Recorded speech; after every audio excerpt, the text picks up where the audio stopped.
Okay, everybody.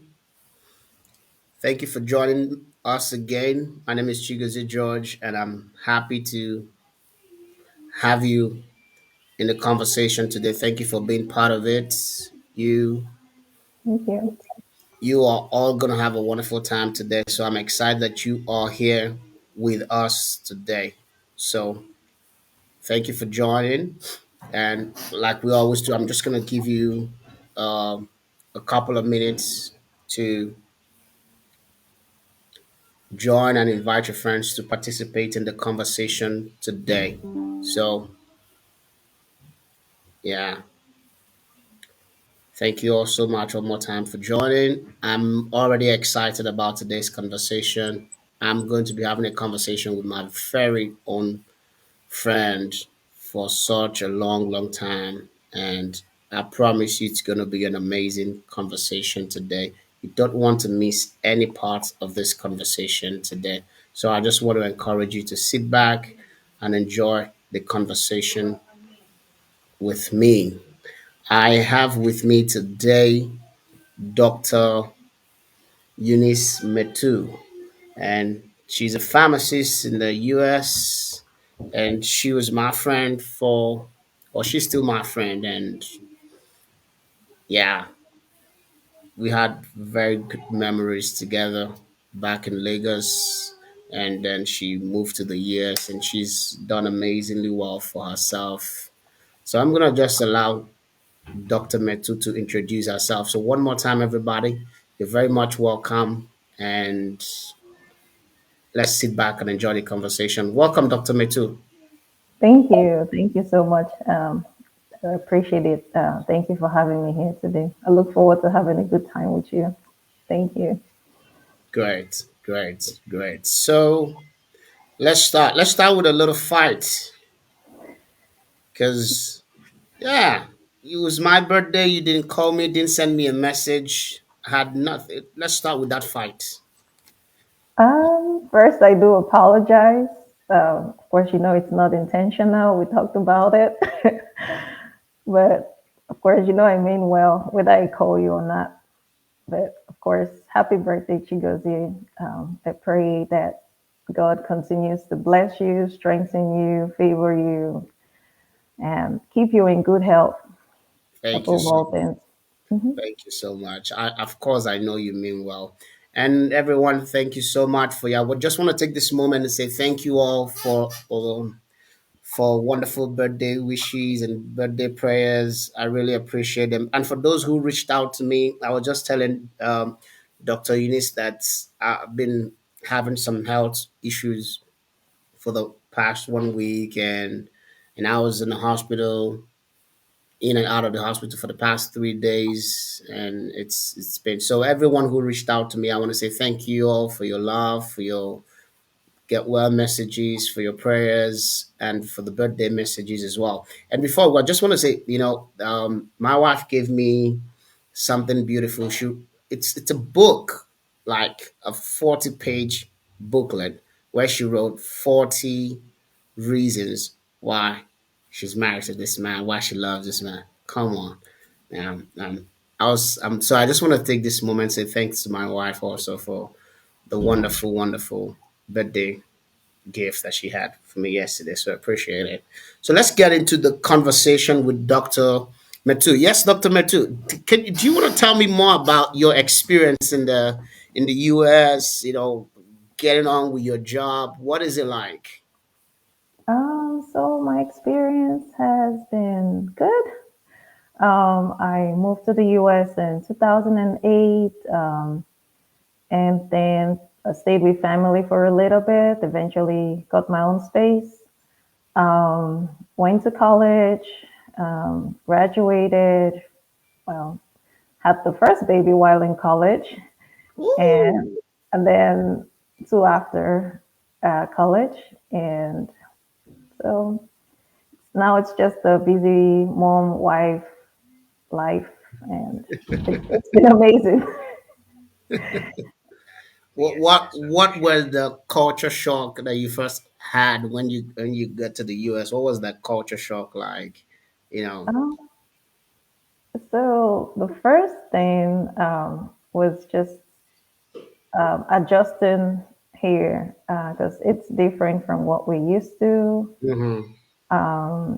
It's just a different lifestyle, a different culture, different way of living. So Mm-hmm. it was just having to adjust, having to have a social security number, of course, having to get a driver's license. I never knew I needed to drive until I moved to the US. And, the healthcare system is completely different. So, yeah, yeah. Okay. It's usually for me. I always tell people that when I first arrived Turkey at the airport, I don't know if this is embarrassing for me or for everybody. I used to think that everybody who wasn't of my color or your color understood English. Or that was my assumption. And so I always say for me it was funny when I arrived at the Istanbul airport. Yeah, I think it was Istanbul airport, Ankara airport, and I said hello to people, and e- everybody just like merhaba. I'm like, oh my god, I'm in it. What was your oh my god moment like when you got to the US? What was it that gave you like an oh my god moment? Uh, I don't think it was one thing, it was a whole lot of things. Give me a few. It was a whole lot of things. So I got to the airport. My uncle picked me up, and then we got to the house, and then I had some cousins come over, and one of them, I think she was just a young adult or teenager at then. She Hmm. said, because they call me, they go by my Igbo name, which is Chinom, so they call me Nanso. And she was like, Nanso, blah, blah, blah, blah, blah, blah, blah. I just said yes. And then my uncle looked at me like in Igbo and said, Inoihoku. Inoihoku means, do you understand what she said? I said Yeah. no. And he was like, why did you say yes? She asked you if you had a phone in Nigeria. And you said yes. I was like, well, I guess I got that right. So it was just, at first it felt like blah, blah, blah, blah, blah to me. And I'm like, huh? Yes. So that was one. And then we went out to the store and trying to cross the road to the other side to get into the store. And I ran. And my uncle looked at me like, no, no, we don't do that here. The car has to stop for you to cross. You don't just run. And I looked at him because growing up in Lagos is, I mean, you have to be the one to stop for the bus, otherwise you get crushed. And here's Hmm. a place where this car stops for you to walk by, however long it takes. And so that's just a few, but yeah. So As Lagos girl, then the spirit just entered like you got to run. you, and the way you, he looked at me like, okay. you were in the US, but also the spirit was still there. Fresh also the Oshodi spirit. You thought you were still going to hear something like Oshodi, Oshodi, Oshodi, Oshodi. Oh, and then one good one. And then I was sick for a little bit, and Oh. my uncle was like, "Let's go to the hospital." And I got there. I was just 20, and the lady, I guess the ME or nurse, was like, so how many kids do you have?" And I looked at her like, "Kids at 20?" So it was like, so my uncle was laughing at the whole thing because he felt where we come from, there's a certain way of life where you have to, go to school, get married, and have kids, and at 20 you're still pretty young. So that was like, so after then I was like, okay, I guess. And he So said, someone was expecting you that you should have had a kid at 20, yeah. And but my uncle it's said, yeah, people your age should have 3 kids already, and I'm in the like, US. mm-hmm. Is that real? It happens. It happens, but it's not what is normal because I think these days people are not getting married early, even in the US. I think people are pursuing career with all of this women rights and everything. I think people are choosing the path of career first, then marriage last. So it's surprising to hear that someone is saying that at 20 you should have 3 kids. When would you have started? 16? 15, some as early as 13. Was that question based on the assumption of where you come from, or It's, what is obtainable in the US? it's a standard question for any woman because they have to figure out what's going on with you. So they have to have like that Okay. history of, are you pregnant? Have you had kids? Kind of Okay. situation. Yeah. Okay. All right. All right. Standard question for women. These days I don't even know what's a standard question for women. I don't know. It sort of sometimes feels like surreal when you ask some questions and you don't know what is a standard question. Can I ask, what is a standard question for a woman in a normal conversation? A man meets a woman. Okay, just imagine you're married, I'm married, but imagine a young man who's not married, or even in an office. What's a standard question not to ask a woman or to ask a woman? Um, Standard questions would be, getting to know the person. How are you? Just tell me what you want about yourself, pretty much. Background, what you do. Whereas don't ask a woman how much you weigh, you're gonna get slapped. Ah, And be in the HR office to explain what you need that information for. But just getting to know them, just keep it simple kind of questions. okay. So it's not okay to ask how much do you weigh. It's okay to ask what do you do. Okay. Yeah. Okay. Hmm. So people are not about their jobs. People are about their weights.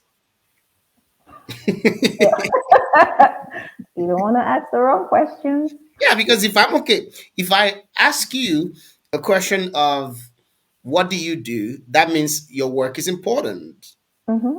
I need to know. So if I ask you, if I'm not allowed to ask what do you weigh, that means your weight is not important. It's found as an offensive question. So, Mashallah. mhm. Okay, okay, okay. Anyway, let's since we're talking on the issue of women, let's start with that part this period this morning or afternoon. I know it's four, it's about 4:30 a.m. where you are. So I'm really grateful that you're here, waking up early in the morning and kissing your husband good morning kiss and coming to chat with me. I really appreciate that. So, what really makes women happy? Because now we talked about questions that make women question that women don't want to be asked. What is it that makes women happy?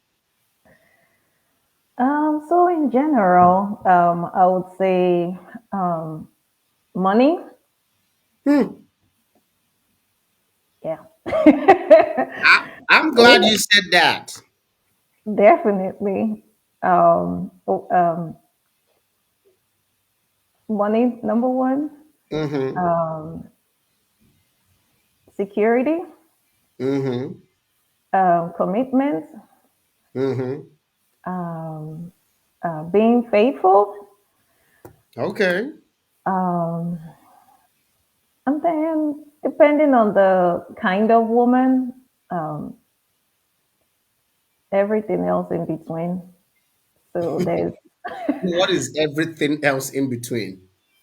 um, some women like the flashy things of life that money can give them. Mm-hmm. Some women are like, I don't really care about this. Mm. This is what I like. So different women want different things, but every woman wants a man who is successful or who will be successful, Mm-hmm. who is kind to them, who is honest, who is loyal. Some women love career,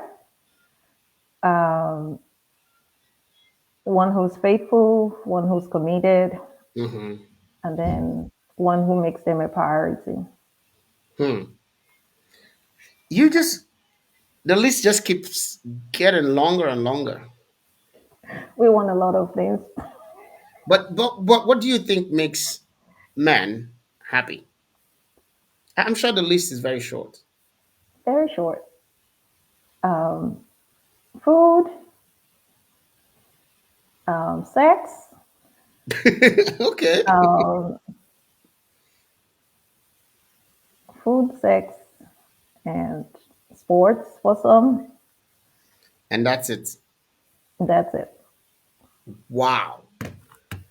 So you gave me a long list of what makes women happy. And that's almost like we shouldn't try. We should just do our best. But then you just had two things that make men happy. Two things. And you put it down to food and sex. So you're saying give a man food, give him sex is good. Oh, I forgot one. Give him peace of mind. Yeah, peace of mind. Peace of mind. And then you said money was the first thing you said for women. Money. A man who can give money can make a woman happy. From you said that right. But Hmm. in this age of women making their own money, in this age of men being equal to women, shouldn't money necessarily be the money a woman can make? Why? Because yeah, shouldn't that be first? Because I don't know if the money a woman makes a man happy, but I do know the money a man makes a woman happy. Is that a balance, Eunice? Um, so with women, women want a man who can provide. Mm-hmm. So that's where the money comes in. I don't think, I mean, I've seen different situations. There are people here who the women are the breadwinners and the Mm-hmm. men are stay at home dads. Mm-hmm. That's the, that's how they've structured their family. Mm-hmm. But a typical African woman wants to see her man bring in something Mm-hmm. every month. It doesn't Okay. matter how little, it doesn't matter what it is. They Mm-hmm. just want to see you get up, go out there, and bring in something every day. Don't get Hmm. me wrong, times have changed. Women climb up the career ladder. Mm-hmm. They're industrious, they're hardworking. You know, a Mm-hmm. lot of women, they are very comfortable on their own. Mm-hmm. And sometimes men do get intimidated when they come in contact with those kind of women who have it all. It's like, what else am I bringing to the table? Mm-hmm. But as much as she can afford everything, she also expects that you buy her gifts. Okay. So that's where the money factor comes in. That yes, Oh, you so do it's have to be able to provide. so in this generation, it's not necessarily money that is more than what the woman is bringing in. It's money that makes the woman feel like I'm loved, I'm supported, I'm cared for. Exactly. Okay, good. So I was going to say something. I don't know if you, I'm sure you must have seen it, where there was a live video I saw. A woman was interviewing other women and saying, you have $300,000. Your husband has $50,000. How much does the family have? Three And hundred and fifty thousand. no, most women said the family has $50,000.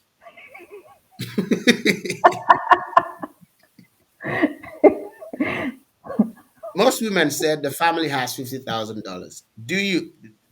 What do you think about that? The family has $350,000. That's because I'll give you an example of my family. We have every family is different, but this is what works for my family. We have a Mm-hmm, joint account, and then we have our separate accounts. Every pay that comes in, there's a portion that goes into your personal account, and then there's a portion, the rest of it comes into the joint account. okay. The personal account, you can do whatever you want with it. Mm-hmm, It's yours, go spend it. But the joint account we manage together because we use it to run things in the family, we use it to help our parents. So it's strictly our family and our parents that works for the joint account. And mm-hmm, then if you need to help your great grand auntie or cousin on your grandmama's side, then that's gonna come from your personal account.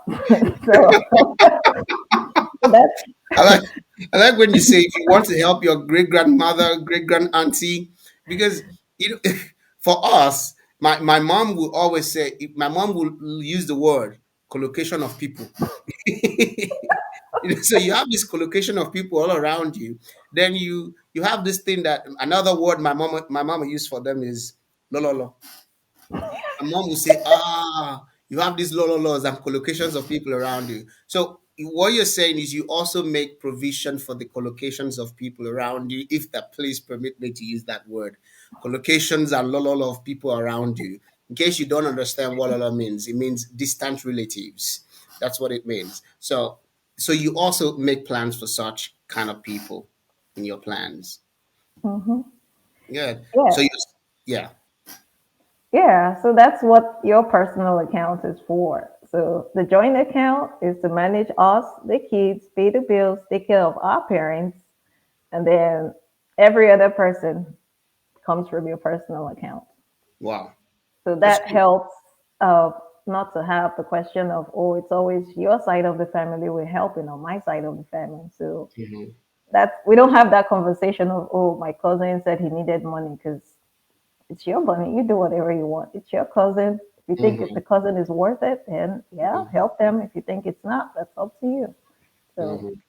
mhm. Wow. Okay. That's pretty enlightened, Eunice. So this you have 350,000. Your husband has 50,000. You say the family has 350,000. That's Yeah. amazing. Great. Mhm. Okay. I was going to ask something that have always been a conversation around, especially young people, even everybody. I think everybody's been asking that question. It's a 4,000, 5,000 year old question. Do you think that men actually have the capacity to understand women in the sense that, yeah, I also find it's very difficult to understand women.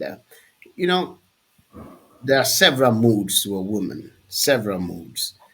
But the problem is a man is not allowed to have those series of moods. A man is expected to be stable. A man is expected to be standardized at all times.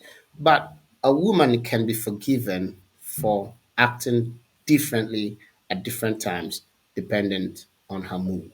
So, consequent on this, do you actually think that men have the capacity to understand women? So yes and no. um, Men cannot understand women in general, Mm-hmm. but what you need to understand is who you're in a relationship with. Okay. It's difficult to, you cannot understand this gender called women. We Mm-hmm. are complicated. Mm-hmm. um, like you said, our mood swing. We can be happy in the morning and then not just be in a good mood in the afternoon, and then the evening we're like whatever kind of Mm-hmm. mood. So asking questions is a big thing. Mm-hmm. Make trying to make conversations, and then paying attention Mm-hmm. to what she says would Mm-hmm. go a long way to help understand women. Mm-hmm. But I know a lot of men do not pay attention. They act like they are, but they're not.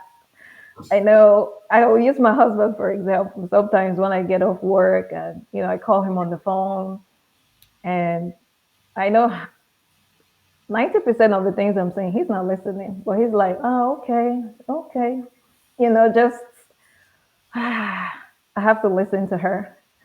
So Mm-hmm.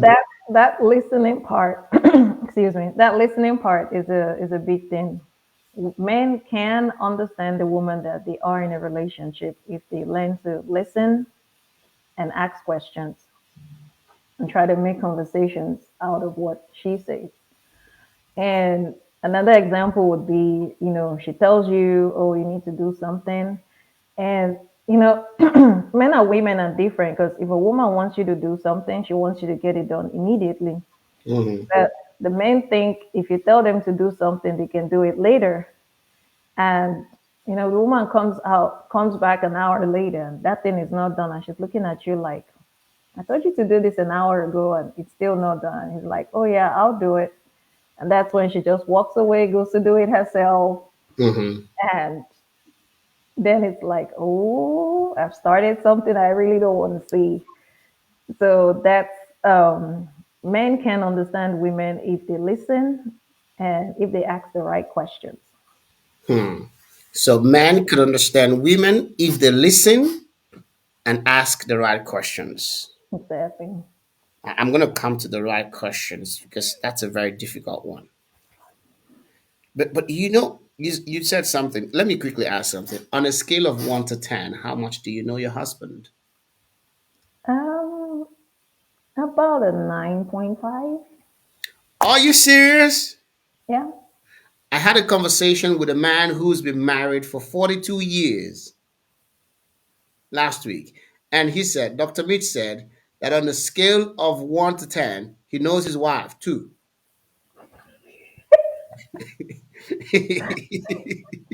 My husband will probably say the same thing. How long you been married? 7 years now. And you know your husband for you know your husband 9.5. Mm-hmm. The husband is an open book. He is. He truly is. Hmm. Okay, that's cool then. I don't know what he's gonna say when I ask him the same question. I hope one day I get to ask him because I would really like to ask him. In fact, I'm dying to ask him now. Anyway, okay, so I'm gonna ask. You said men need to listen and ask questions. Do you think that it's does it sometimes cross your mind that maybe the problem is not that men are not listening? Maybe women just talk a little more than men want to listen. Yes, it is true that women talk too much. Oh, okay. So So I'm a little right. I've been told that a lot of times that I talk too much about my husband, but it doesn't stop me from talking. Mm, mm.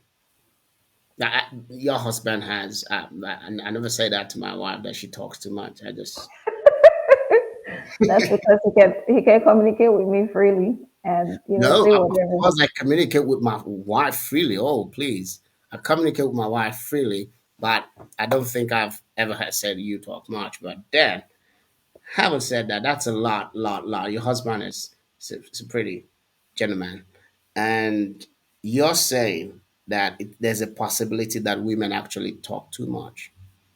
Oh, we do. Hmm. Are you the first woman accepting this? I know it. We talk too much. I feel like I'm in a dreamland for all men right now because I don't know if women because sometimes women never accept that they really talk much. They just expect that men will listen much because you just said we need to listen more.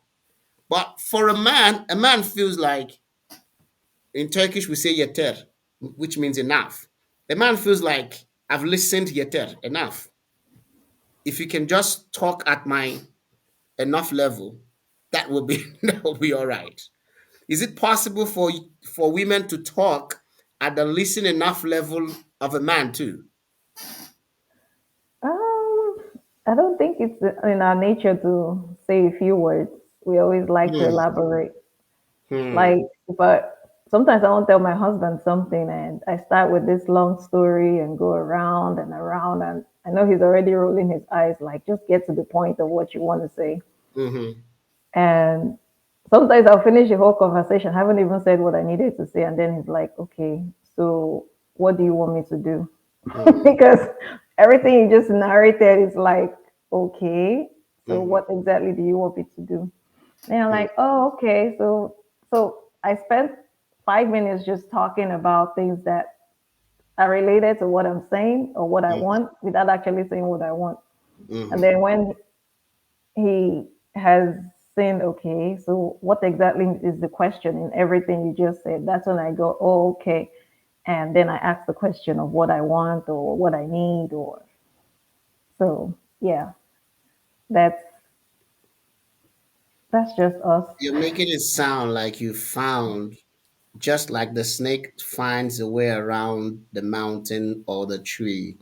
You make it sound like you found a way around your husband easily. Yeah. We understand each other to the extent where we know, what's coming, depending on how the conversation starts. Like He just sometimes is just looking at me like, I know this is not what I want to hear, but I have to listen. So yeah, we've gotten to that level. That's good. That's good. Okay, let's move on. I'm enjoying having conversation with you, Eunice. You know, we talked about women, and I know I don't know how true with all the stuffs we read on the media, the stuffs we see. How easy is it being an African American, and for social classification, how easy is it to be a black woman in America? Um, how easy it is? Will I say it's easy? It just depends on the setting and the situation. Um, I am Nigerian, and I am proud to be Nigerian. I didn't know Um, that. so, so wherever I find myself, I think I've learned to tune out the noise Hmm. and just focus on what's important.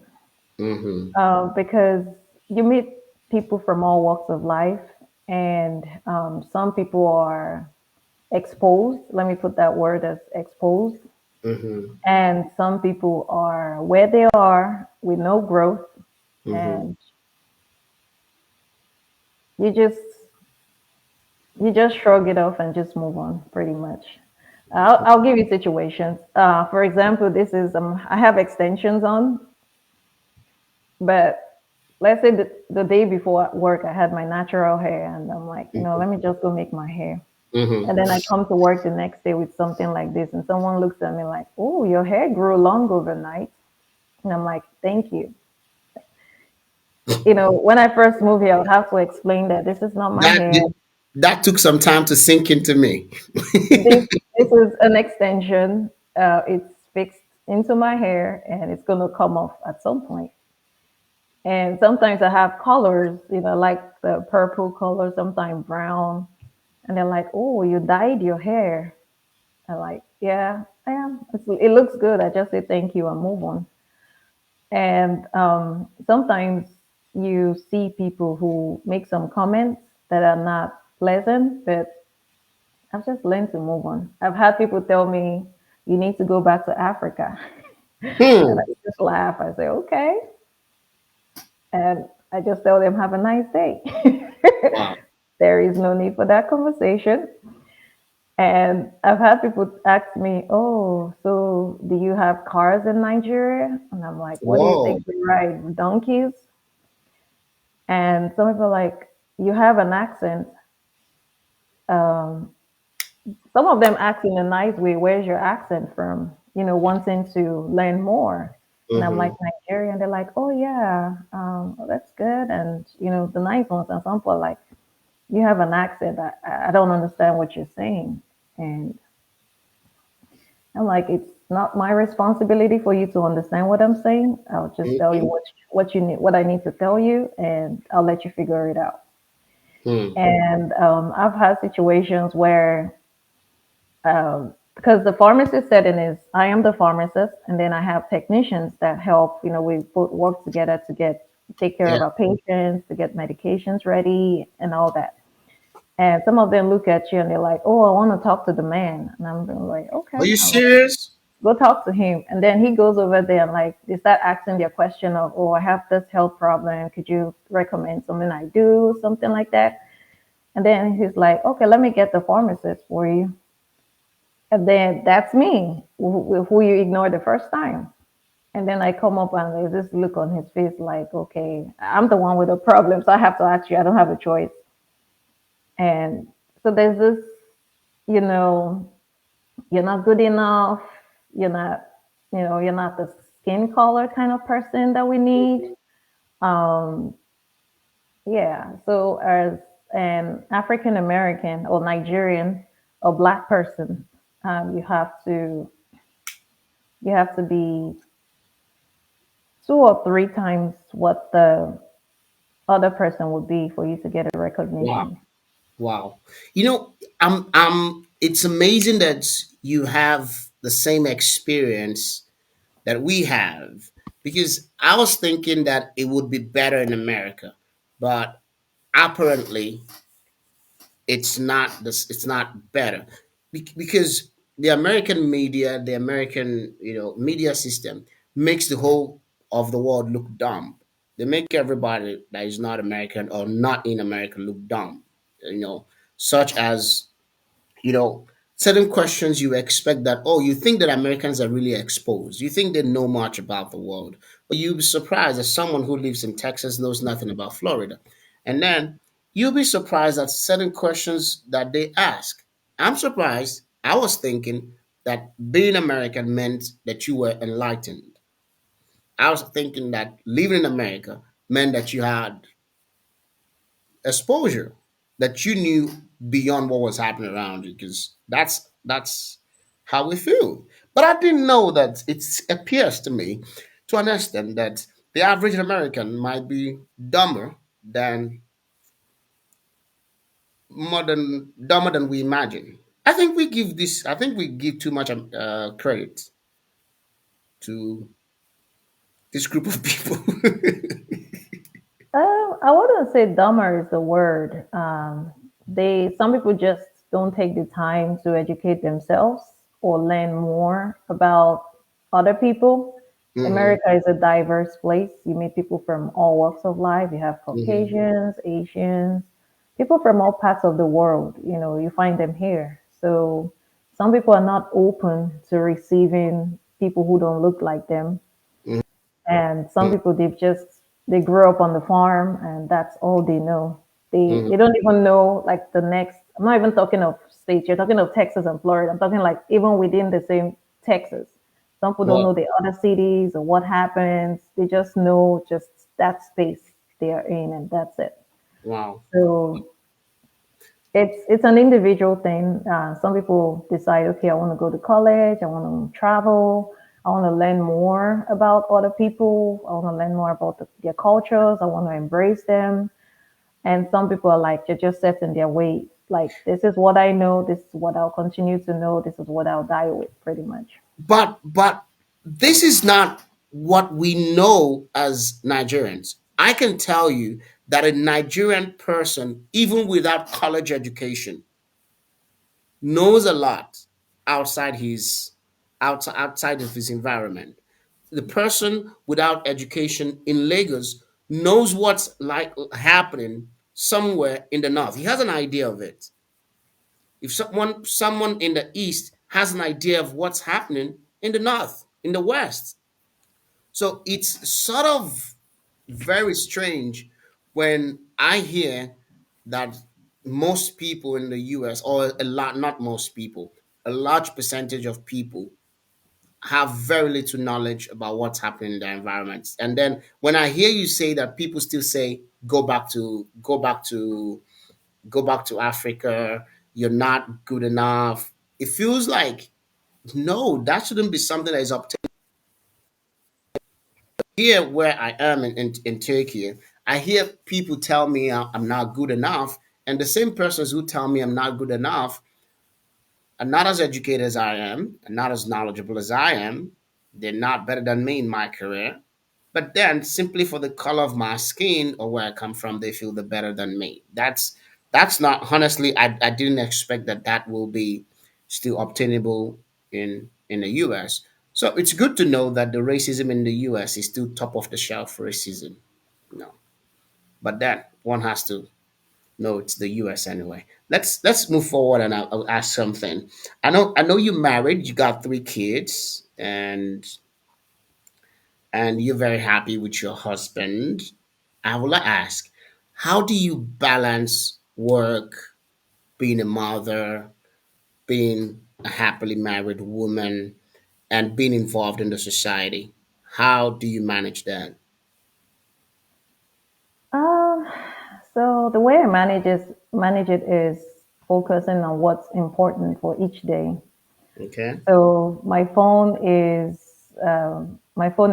like my scheduler, my everything. So any appointment that comes up, I have to put it on my phone. If I don't put it on my phone, Mm-hmm. it can might as well forget about it. Oh. So yeah, so I have to put it in my phone. I have this day, and that day. So every morning when I wake up, first thing I do, is look at my phone to see, okay, what's on the calendar for today. I have my daily routine, of course, but are there appointments I need to go for? Are there other things after school program? What else is on my plate apart from work and my daily routine? So you have to sit down and figure out what's going to work for you. Mm-hmm. For me, I know my day starts at 5:30 on Mm-hmm. the weekdays. Um, Wake up, get the kids ready, drop them off at school, of course, pack lunches, drop them off at school, do everything else I need to do, get work started, and plan for dinner, everything else in between during the day, and try to get as much done as I can before they come back from school. Because once they come back, it's a different ballgame of talking and what are you doing and separating fights. Mm-hmm. So for me, I've built a daily routine of, this is how we do things every day. So if you don't have a routine, then you make it more difficult. And I prioritize what needs to be done. If um, if it's not important for that day, then if it's something I need to prepare for, I'll just, okay, put it like on my note, like do this later today for tomorrow or whenever it's needed. But I just prioritize and focus on what's important for that day. Mm-hmm. And then, of course, things happen in between. You don't plan for a whole lot of things. So for me, I just learn what's important, what's a priority. For me, it's um, a wife first, a mother second, and then everything else there. So that's my priority. So if there is something going on at work and I get a call, oh, your son just hurt himself, he's bleeding. I mean, it's a no-brainer. I'm out of work. I'm going to get my child. Like it's not even it's it's light and day. There's no comparison. I have to put my family first. And of course, above everything else, take time for yourself. Mm-hmm. It's very easy to say, but you have to try to make it practical. You have to find time to de stress. If not, you Mm-hmm. will take it out on your husband, on your children. It doesn't have to be anything elaborate. Just get your bag for 2 days, just go away, tell them bye. They'll be fine without you. Let them do whatever they want. Just go somewhere, go relax. I think a couple of months back, I went over to my friend's place for 2 days, and I woke up in the morning, and she it just felt weird because usually when I wake up is it's mommy, or even before I wake up, it's like I'm hearing screams of people fighting and arguing, and next thing they just call me mommy. This person did this person did that, and I'm like, but it just felt weird just waking up and not having. I looked around, I was like, oh, this is nice. Just those 2 days, I just felt so refreshed. And she even said the same thing. She said, when you came, you look so stressed, and now you're leaving, you look really happy, you look really good. So if you don't take out that time to go out and just de-stress, you're going to take it out on somebody. Okay. So above all the routine, prioritization, just take some time, 2 days, go away, refresh, and then come back to your chaos and just continue. Come back to your chaos. So let me quickly highlight the things you've said. You've said number one, plan, write down the plan, establish a routine, prioritize, and in the list of your priorities, you said you're a wife first, a mother, and then everything. And then you said beyond, above and beyond all of this, yourself first. Take time to distress. Said because if you don't distress, you will take it out on your husband, your children, or your loved ones. And when you distress like that, it has a way of making everything crash, if I'm correct. That's what you said. Mm-hmm. Can I ask? Okay, I don't want to take, we don't have all the time, but you have said you're a wife first, a mother, and then everything. So you're saying your husband comes before the kids. Definitely. Wow. Not many women will agree with you. I need to have a conversation with your husband. I have to, because I need to know Definitely. what he's doing. Who they make Yeah. cool banana juice? Are you the one making banana juice for him, or he's the one making? So I make smoothies for him. He makes I've smoothies for graduated him. from banana juice to smoothies. Yeah.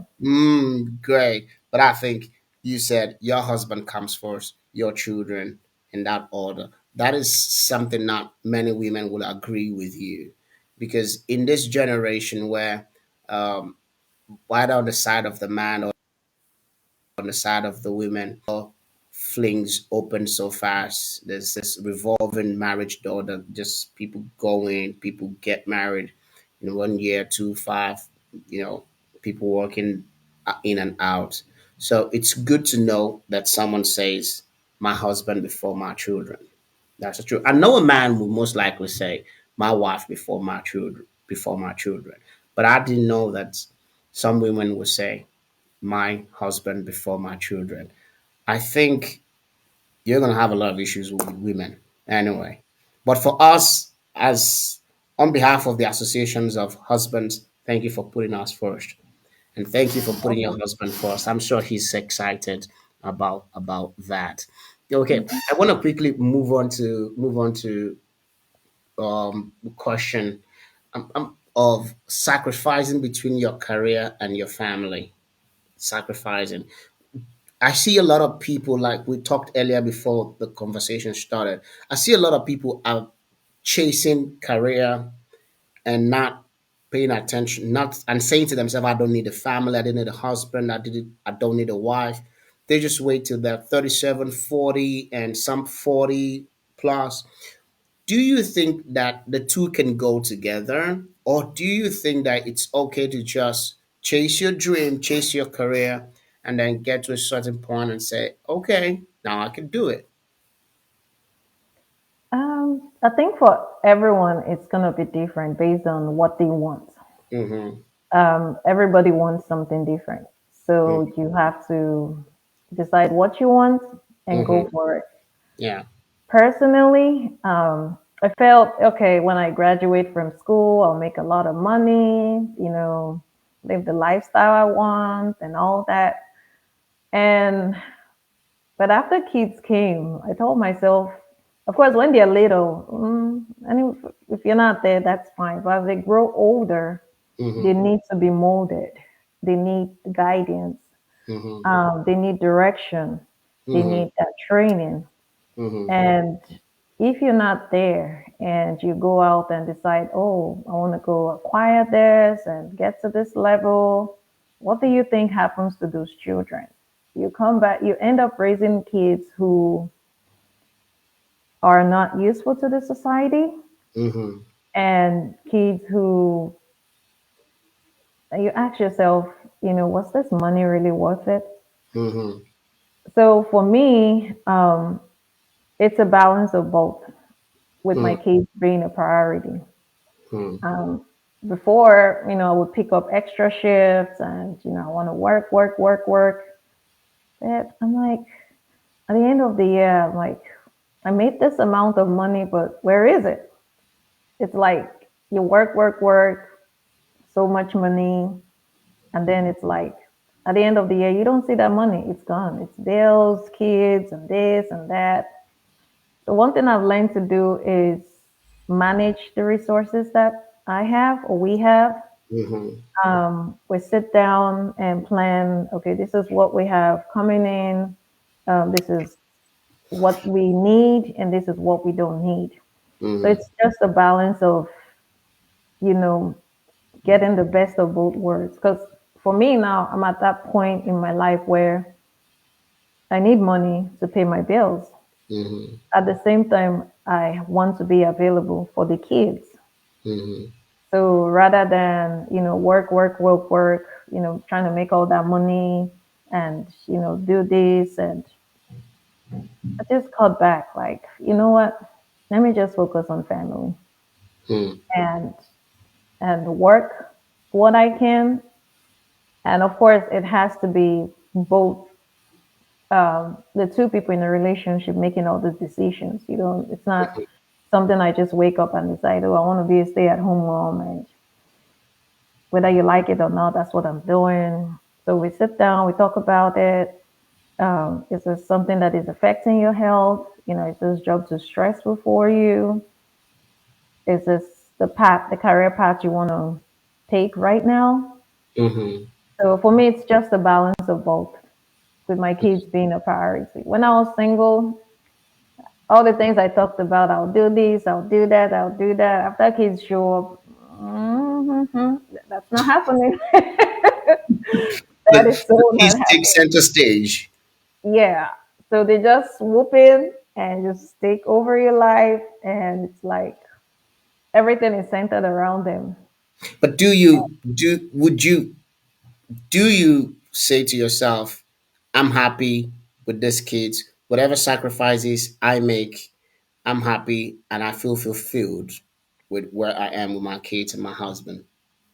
Yeah. I've grown older to understand that some things in life are more important than the others. Hmm. I'd rather have good health, family, than have a lot of money and be miserable. You'd rather have good health, family, than have a lot of money and be miserable. Hmm. Have you heard people say to themselves, if I'm going to cry, let me cry in my private jet? I've heard that a lot. That's their mindset, and that's what works for them. Yeah. I actually think to myself that, I want to agree with you so much, and I do agree with you. It is important that no matter how little or how much you have, it's important that you enjoy it with the people that matter so much. There's no success without the people that matter in your life. If you have a lot of money and you don't have the people that matter in your life to enjoy it, that's where emptiness comes from. That's where people feel empty, people are suicidal, people are depressed. Because no matter how much you have, if you have people that matter in your life around you, people who saw you build it, supported you, rallied up with you, people who were there for you, you know, supporting you in one way or the other, I think it makes enjoying it more easier. It makes life better like that. So I do really hope that people understand that money is important. Yes, in career is important, but true success is at every point in time finding happiness in the things you do with and the people around you. That's what I personally will bring down to success. Money is an extension of that. It's good to have it. I believe and I know, and I hope that we all have it always in abundance.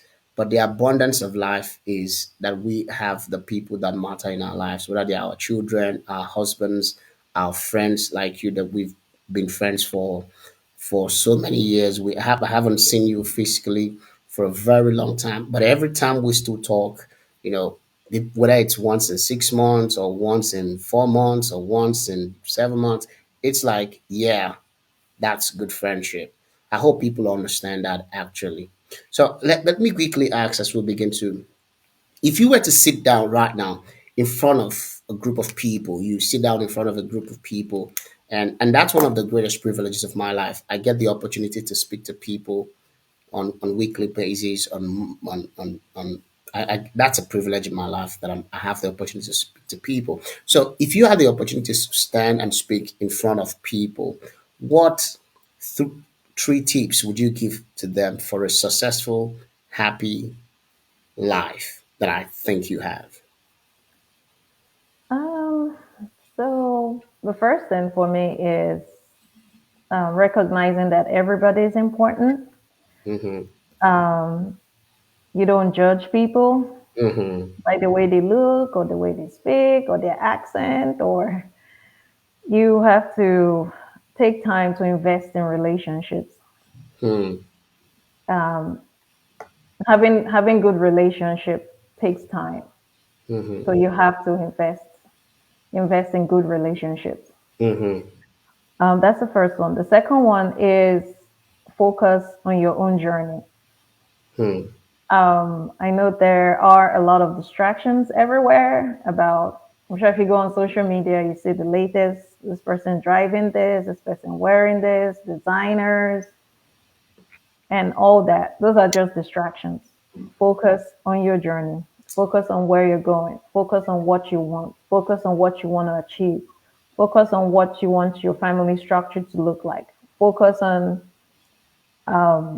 focus on what's important to you. So just focus on your own journey. Don't worry about all this everything on the side of what people are doing. You Mm-hmm. know, I know where we come from. There's this tendency to compare. You know, Mm-hmm. even your parents will do it to you. They'll point someone who's like the same age as you, and that person has bought cars and built houses, and you're Mm-hmm. still here. You haven't figured out what you want from your life and all that. Mm-hmm. Just don't allow that distract you. Focus on your journey. Focus on you. Focus on what you want. Focus on where you want to go. And third, but not the least, that we take for granted, take care of your health. Mm-hmm. Because everything else you have planned, everything else you have built, everything else that you want, if you're not healthy, you cannot do anything.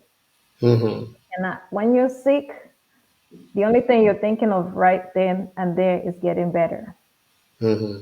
I'll use yours as an example, being in the hospital. I'm sure the only thing on your mind is, God, help me. God, get me through this. I'm Mm-hmm. sure some people probably make promises to God. God, please, if you get this thing away from me, I'll do this, I'll do that. I promise I will. That's when you start listing all the bad things you've been doing, and then you make this huge promise to God that, God, if you just get me through this sickness, I will not do this, I will not do that.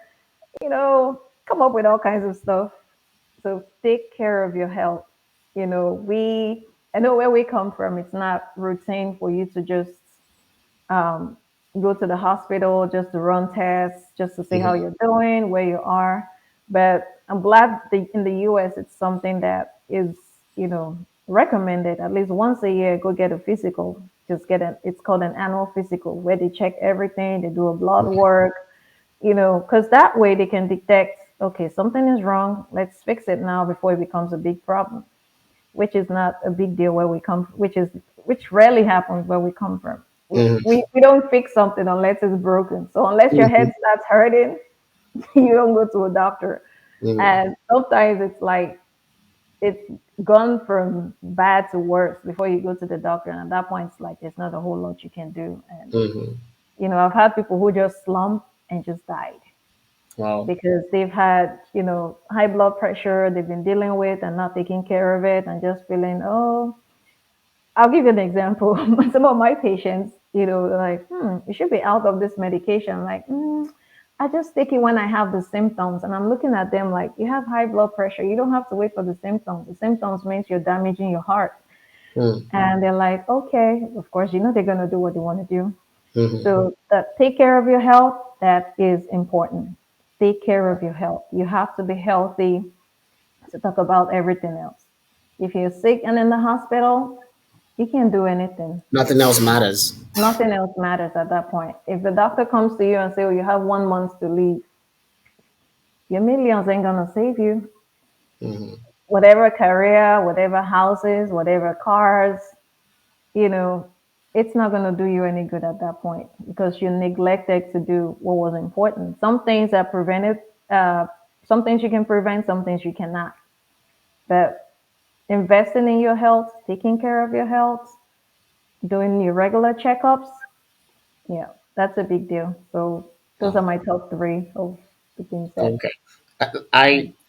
I like the fact that you included health. In fact, it's not surprising to me that beside the health conversation that you've just mentioned, of every person I've had conversation with, consistently, everyone has mentioned the power of relationship. I've spoken with managers, I've spoken with people from different professionals, I've spoken with people who have been in leadership for over 40 years of their life. And everything people they consistently everyone says learn to build relationship. I think we underestimate, and I think this generation underestimates the power of relationships, because people, all I hear people saying, I'm going to cut them off, I'm going to cut them off, I'm going to cut them off, I'm going to cut them off. Someone insults you, someone says something very little, you cut them off. Just like you said, building meaningful relationship with people takes a lot, takes a lot. It's not easy to invest in relationships. People will hurt you, people will offend you, but through those hurts and offenses, that's when loyalty is built. You know, through friends forgetting your birthday, that's when loyalty is built. Just like that. So I'm happy that you said that it's important that people learn to build relationship. And you said number one, another thing, and I want to quickly say this: when it comes to running your race, I don't think people should run their race based on the standards of my race. The standards of my journey are different from the standards of your journey. So you cannot compare how far you have moved with how far I have moved. No, you are in a different journey. I'm in a different journey. We are on earth, we are in life together, but the reality is we have different path and different journey to take. So I cannot operate my life based on the standards of yours or based on the expectations of your journey. Mine is different, yours is different. I think that's one of the things people don't understand. It is believed that those who compare themselves with others are not wise. And I think I agree with that. There's no reason for me to compare myself with any other person. There's no need for anybody to compare themselves with me. My path and your path is different. I think we need to learn that. And thank you for mentioning the idea of health. I tell you the truth, if you have good health, you have it all. I was in the hospital this 3 days right now, in and out of the hospital, and I can tell you, my wife said something, because these guys just kept bringing bills and bills and bills and bills. And my wife was like, "See, listen, we can wake up today and say we're going shopping and buy this, but we're shopping for health right now, which is more important." And so she's like, "Whatever, let's just pay it. Whatever, let's just pay it." You know, I was like, "Oh my!" When you see the bills, but then, like you said, it's worth it. And I know that with health, every other thing can come in place. So I want to quickly talk about, we're Nigerians, we're Africans. And like you said, you're a proud African, and I mean it. I'm a proud, proud Nigerian. I never go anywhere without saying I'm a Nigerian. I'm happy to be a Nigerian because Nigerians contribute immensely to the joys, the beauties of life. Nigerians, wherever we are successful. In every country you go, in every community you go, if you don't see a Nigerian there, I don't know how successful that community is. If there's something beautiful happening in any country, in any community, you find Nigerians there. So I feel like the presence of Nigeria in any place is a presence of life. So, but sometimes we are being put down and everything, and I think we're being put down because of the situation of things in Nigeria and Africa, and everything rises and falls on leadership. So, what do you think? You've lived abroad. You live abroad. We live abroad. What do you think African leaders can do, or what do you think you, as a young person, young leaders, young women like you, could do to contribute positively to the advancement of Nigeria and Africa? So I think the leaders, I mean, this is a topic that I don't like to get into, But we all but have. the truth is our leaders come to developed countries like the USA and see how things work, they enjoy it. As a matter of fact, when they get sick, they fly out for treatment. So if you're flying out to a place that has everything set up, why don't you set it up in your country so you can get the Mhm, treatment there? mhm. You don't hear a person in authority in the US sick and flying to Nigeria to get treatment because everything they have is here. Mm-hmm. So the leaders need to invest more in education, in healthcare, in I guess opening up the leadership position to younger people with fresh ideas. Mm-hmm. There's a whole lot Of course, that there's. they can do. But yeah, definitely a lot of development needs to be done. A whole lot. Training. I'll give you an example. The US provides scholarship for people to go to school.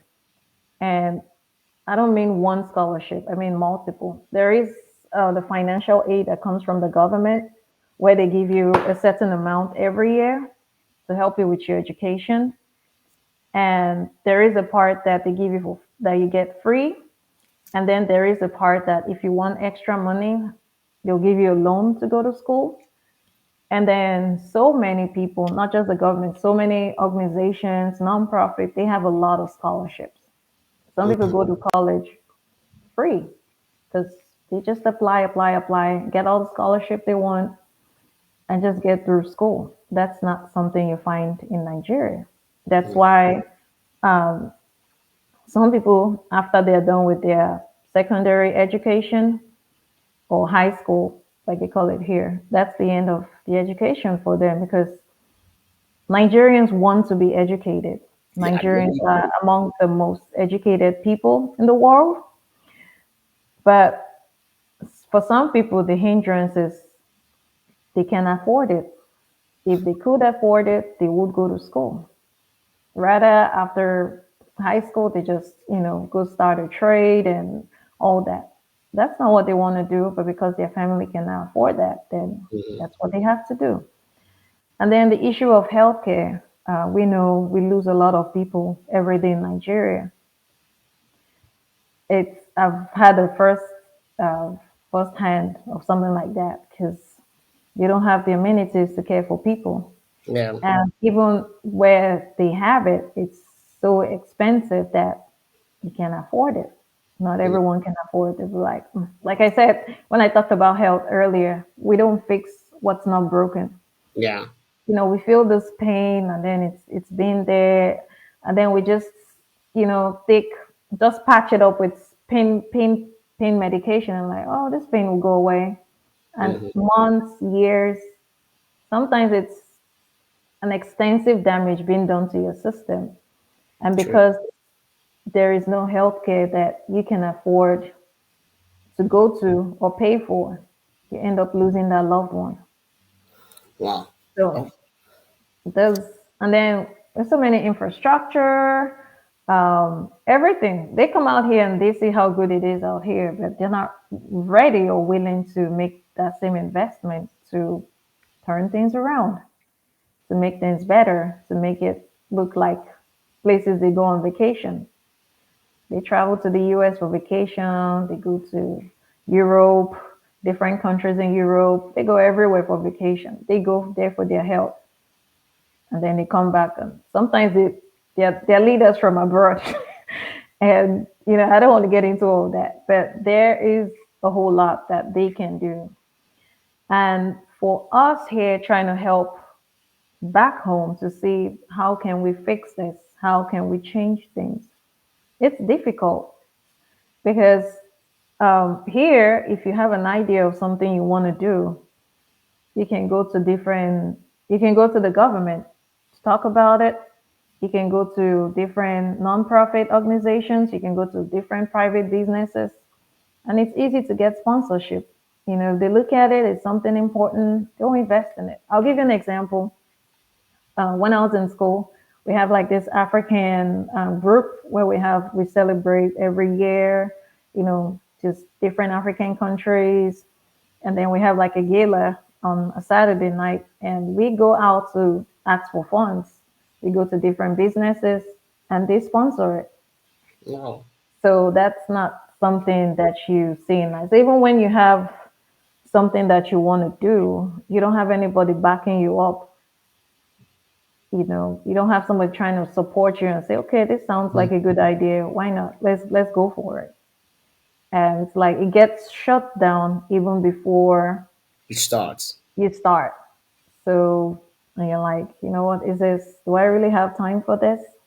Wow. Because I have a whole lot I have on my plate already and I'm trying to add this to it and I'm getting a pushback.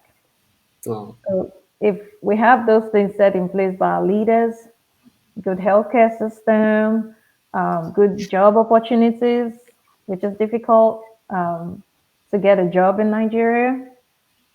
If we had those things set in place, then it's easier for people to come from abroad to come change things. I want to ask a question.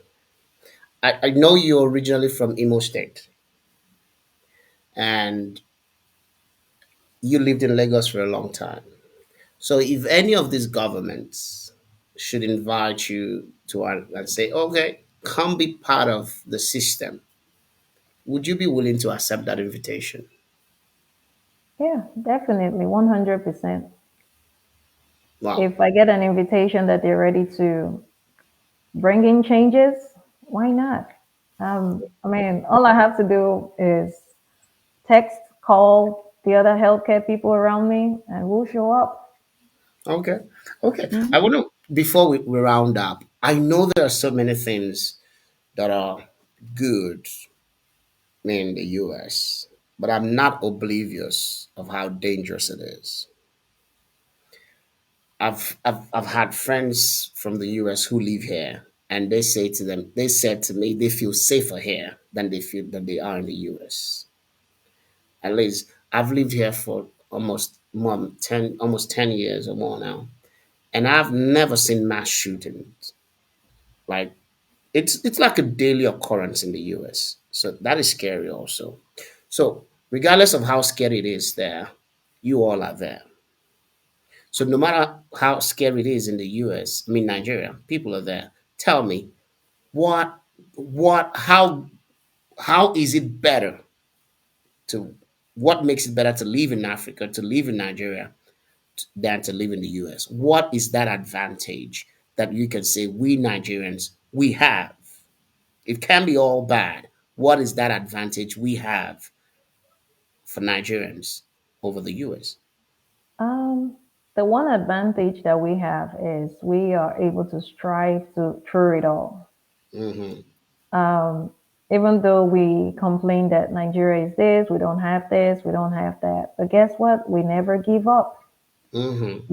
We push it through, we struggle. How do they say it? Fake it till you make it. Fake it till we make it. Yep. So we don't give up. We are people who are constantly growing, constantly learning because we are very smart people. Mm-hmm. So we have the idea that if they can do it, we can do it, irrespective of the things that we lack. So that's like a big difference, in Nigeria. Like no matter what happens, we'll keep going. You know, here in the US, you might just wake up and I have a headache. I don't feel like working today. You just call in sick and say, I don't feel good. I'll stay home today. But a typical Nigerian, we don't take sick days. We are ready to go with a headache, with a back pain, with a stomach pain. We just push it. We just keep pushing and pushing and pushing. So we are hustlers. Let me put it that way. That's what I notice, when people even here, ever over every little thing, someone's gonna call in sick and say I'm not gonna come. And I just laugh. I just laugh. Someone calls me or sends me a message and say, "Oh, boss, I can't show up today. I'm feeling this way." I'm like, "Okay." I was in the hospital, like I told you, and the doctor said to me, "Don't go to work for 7 days. If you choose to go to work, I could put you on. I could make you come here and stay in the hospital. So it's either you stay home or you come. You understand?" So Mhm. I think somehow these guys understood this Nigerian is going to go to work. This Nigerian is going to go to work. I was telling that my other friends that are there's a doctor and we're having a conversation with my wife. And I was like, no, I know you will go to hospital, go to school, but stay. I know you will go to work. Stay here. Don't go, because we Nigerians, we just push through boundaries. And I hope and pray that no matter how difficult this time may be, for all of us as Africans and Nigerians, that we can leverage on that inner capacity to never give up and push beyond boundaries. So, thank you so much, Dr. Metu, Dr. Eunice Metu, for coming on the conversation with you. I really have enjoyed my conversation with you, and thank you so much. Let me allow you to just say a few final words to those who are listening or those who will listen later. A few final pieces of advice.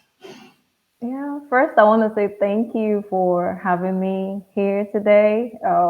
When you reached out to me to talk about it, I was like, I don't know. But thank you so much for having I'm a me here. shy It's been a person. pleasure. Huh?